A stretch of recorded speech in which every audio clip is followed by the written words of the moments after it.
cosas.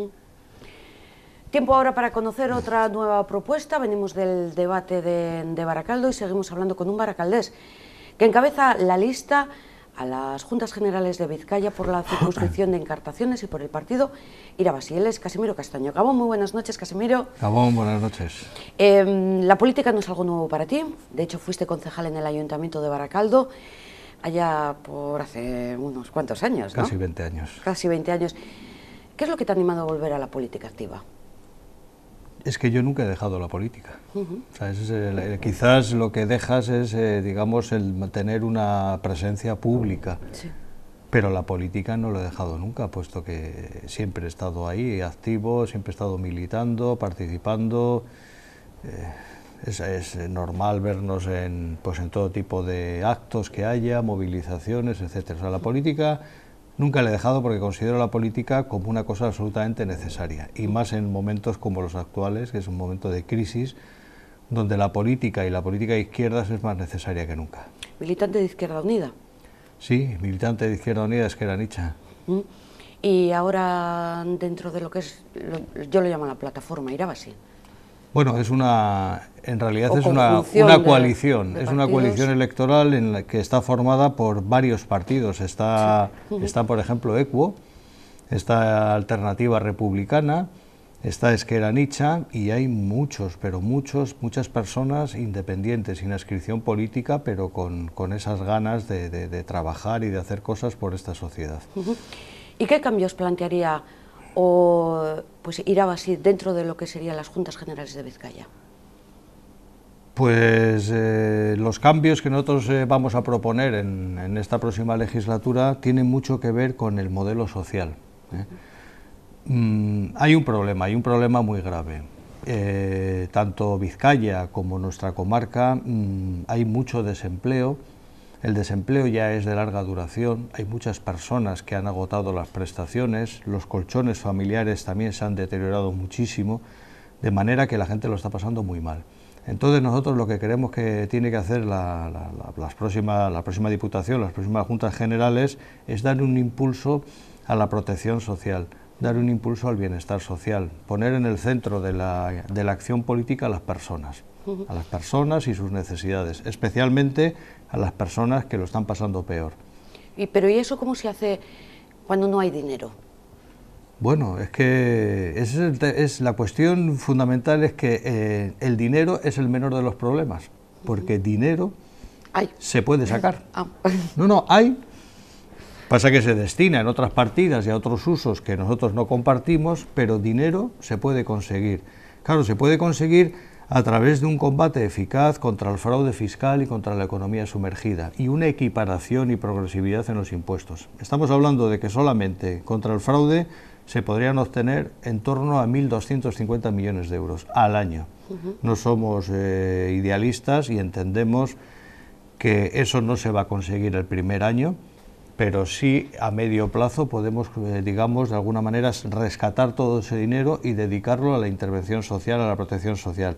El fraude fiscal en Euskadi son más de 13.000 millones de euros.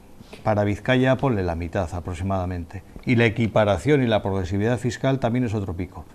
Sin mencionar las subvenciones a las empresas, subvenciones que ya sabemos luego muchas veces cómo terminan, sin mencionar que en el impuesto de sociedades no se paga íntegro, sino que tiene deducciones por compra de vivienda, en fin, hay muchas cosas y muchas posibilidades que nos van a permitir obtener los recursos necesarios para convertir la Diputación en esa Diputación social que tan necesaria es en este momento. Sobre los impuestos, por ejemplo, ¿cómo le dice a un autónomo que vaya a tener que pagar más impuestos con lo mal que lo está pasando? No, pero es que no va a tener que pagar más impuestos. Es que nosotros estamos hablando de la progresividad fiscal y estamos hablando de sacar, que aflore el dinero que está sumergido y el fraude fiscal. Está demostrado, y además los técnicos de Hacienda, con los cuales el sindicato de técnicos de Hacienda, con el cual tenemos muy buenas relaciones y muchos contactos, nos están diciendo que la mayor parte del fraude, el 90%, es el gran fraude de las grandes empresas, de las grandes compañías. Nada que ver con el autónomo, nada que ver con la persona que está trabajando y está pagando su IRPF. Nosotros no vamos a tocar eso. El autónomo tiene unos problemas que de verdad son de tal envergadura que no podemos andar en este tipo de cosas porque le perjudicaríamos muchísimo. Ten en cuenta que los autónomos, además, no solamente es una actividad económica para ellos, sino que generan además muchísimos puestos de trabajo. No estamos hablando de eso, estamos hablando de las grandes rentas, estamos hablando del gran capital, estamos hablando de las grandes empresas, que son los que de forma mayoritaria más defraudan a la hacienda pública. Pues precisamente sobre el fraude, si lo ha cuantificado ya, si saben que es las grandes empresas, o sea, han cuantificado el fraude, la cantidad, los millones. Sí, son cálculos hechos por la Universidad del País Vasco y por el propio Sindicato de Técnicos de Hacienda, o sea, no lo hemos hecho nosotros. Sí. Y están ahí, se pueden ver, están colgados en internet, etcétera. Sí, pero mi pregunta ahí es, entonces, ese dinero, ¿por qué no aflora? O sea, se sabe, grandes empresas, más o menos la cantidad. Pues es que hay un modelo que a nuestro juicio es demasiado permisivo con todo esto. Porque se sube el IVA, se suben los impuestos indirectos, se penaliza a los trabajadores, que son los que aportan la mayor parte del dinero a la hacienda pública, pero no hay ninguna motivación ni ningún interés político en que haya progresividad fiscal, en que paguen los ricos, en que paguen las personas que más tienen, en que paguen las empresas, que hay que recordar que el impuesto sobre sociedades es un impuesto sobre beneficios, beneficios ya declarados por parte de las empresas. No hay una voluntad política y un interés político, en este caso por quien gobierna, que es el PNV, quien tiene el control de ese aspecto, no tiene ninguna voluntad ni ningún interés político. Y eso es lo que nosotros queremos cambiar. Ha dicho que no comparte algunos de los usos, he apuntado la palabra, o de propuestas de otros partidos para Vizcaya. ¿Cuáles son exactamente los que no coincide?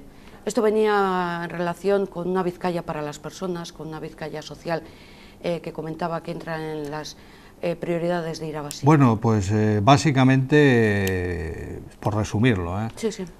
Se ha empleado mucho dinero en infraestructuras, en inversión de infraestructuras de gran capacidad, llámese autovías, autopistas, llámese Supersur, que es el caso más flagrante en ese sentido, que todavía tiene una mochila muy importante la Diputación a cuenta de eso. O sea, estamos reproduciendo un modelo de acumulación capitalista que nosotros no compartimos porque es un modelo que está,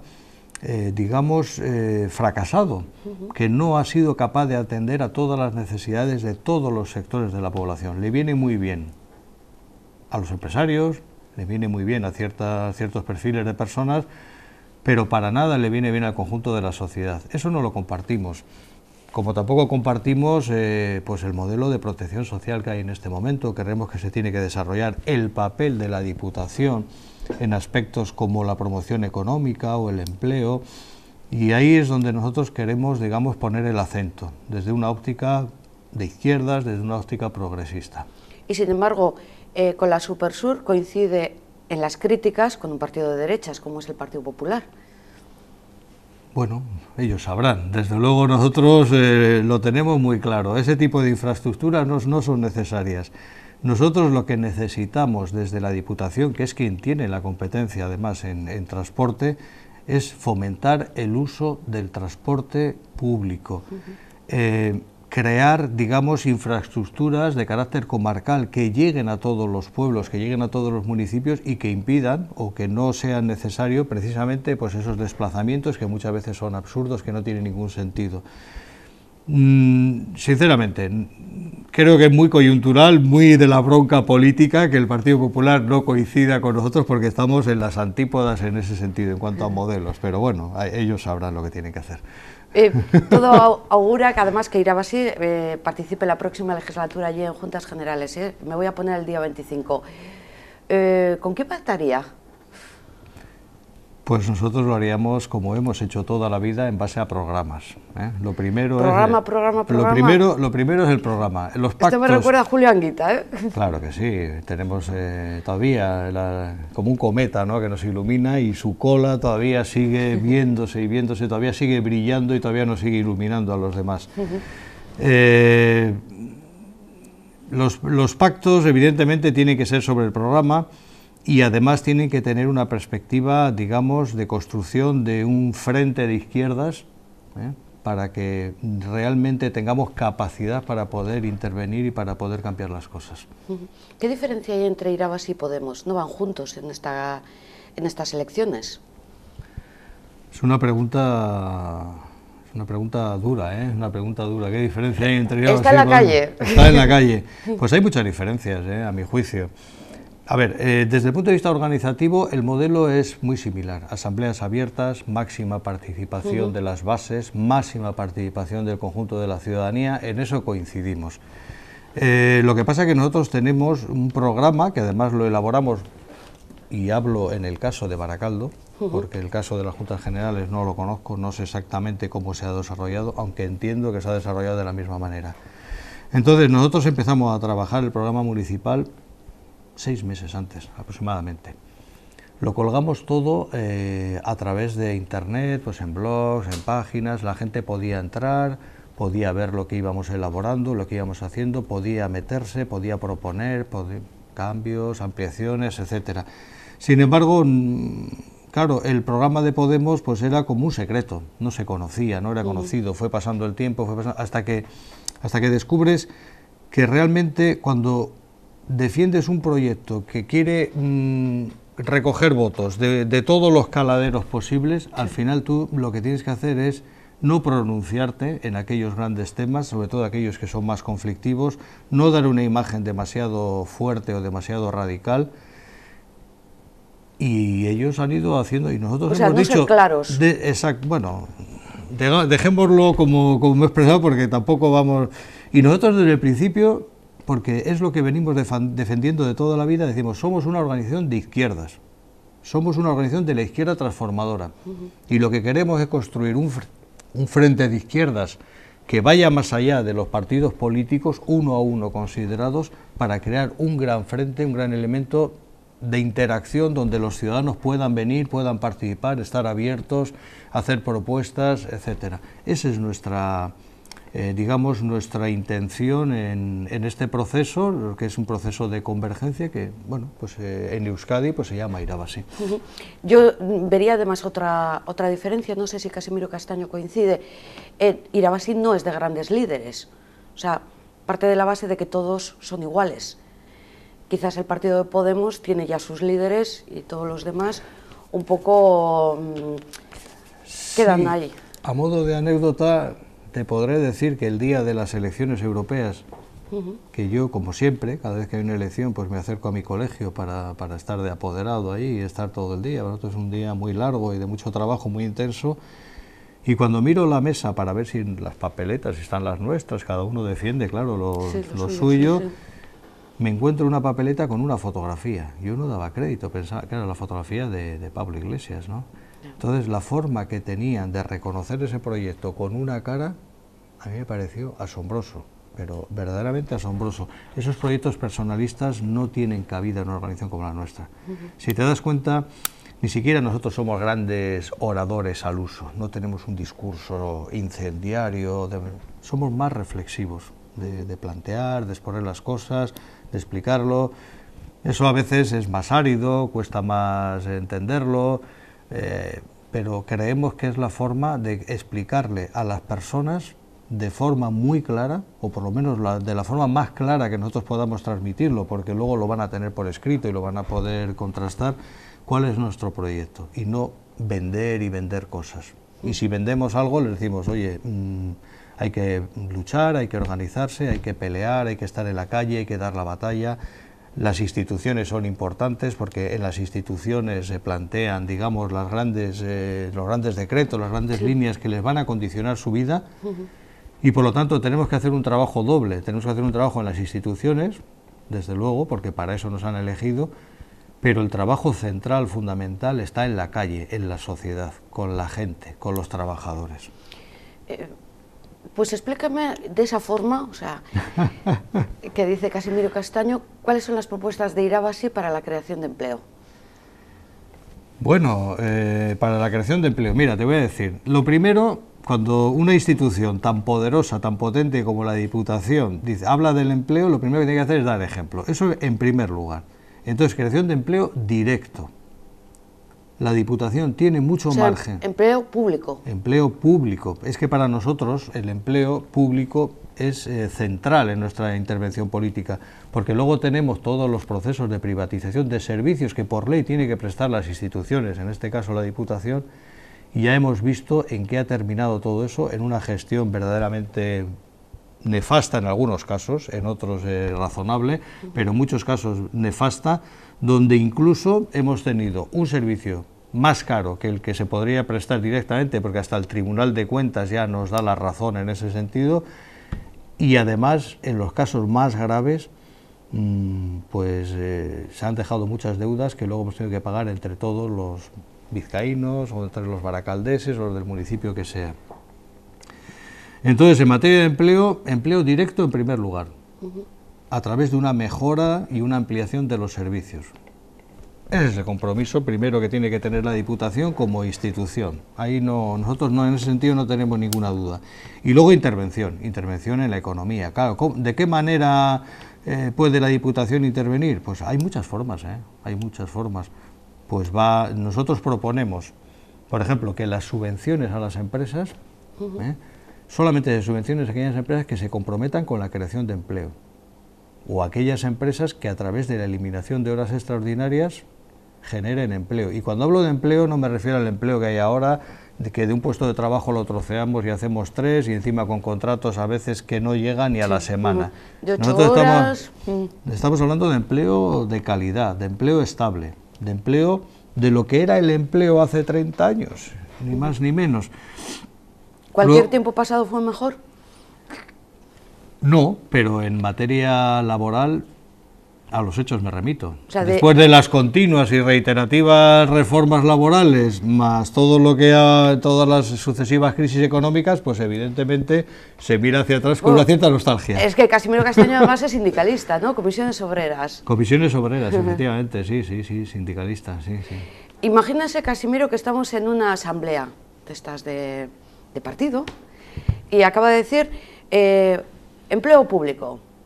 Y yo le digo, sí, pero vamos a acordarnos lo que pasó con el empleo público, y además lo conocemos todos, en La Naval, en Euskalduna, en Altos Hornos, empresas emblemáticas, en base a empleo público. Es diferente.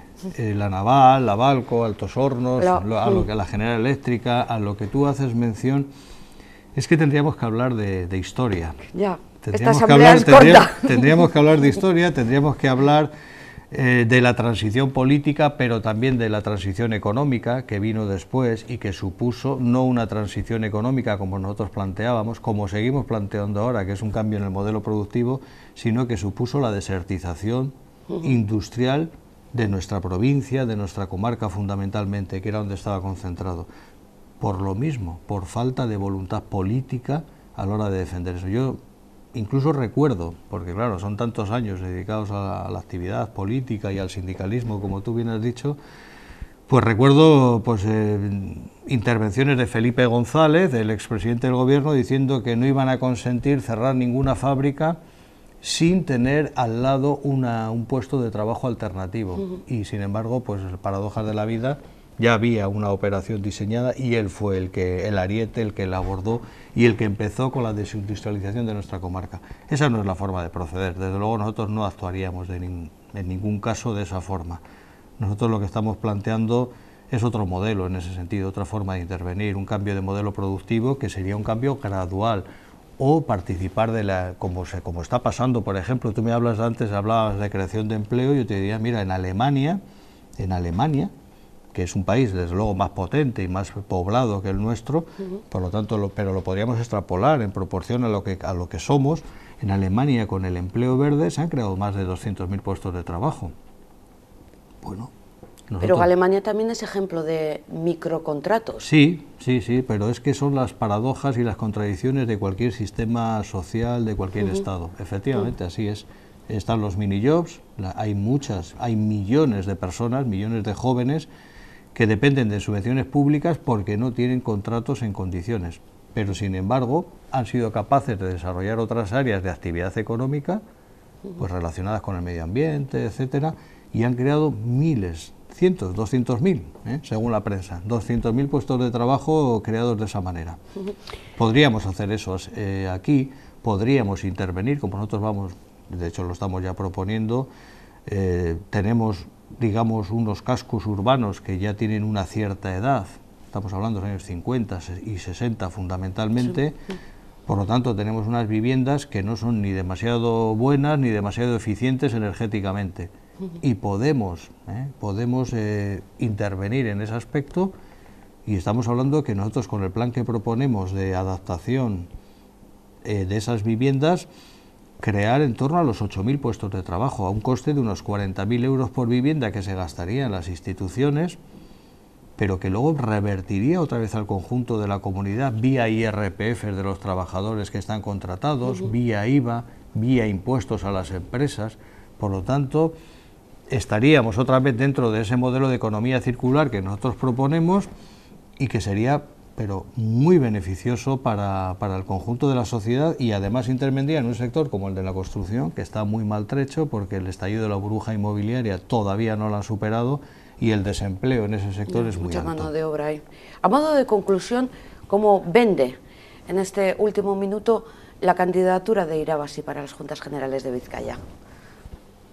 Bueno, pues Irabasi, como he dicho antes, es una coalición de izquierdas, está formado por EQUO, que es un partido ecologista, por Alternativa Republicana y por Ezker Anitza Izquierda Unida. Amén de que también por decenas y decenas de personas independientes, que todos unidos en un proyecto común que es organizarse para transformar la sociedad. Es un frente amplio de izquierdas al cual se puede sumar tanto resto de organizaciones políticas como resto de personas, y al que desde esta tribuna que tú muy amablemente nos ofreces, nosotros invitamos a todo el mundo a participar del proyecto.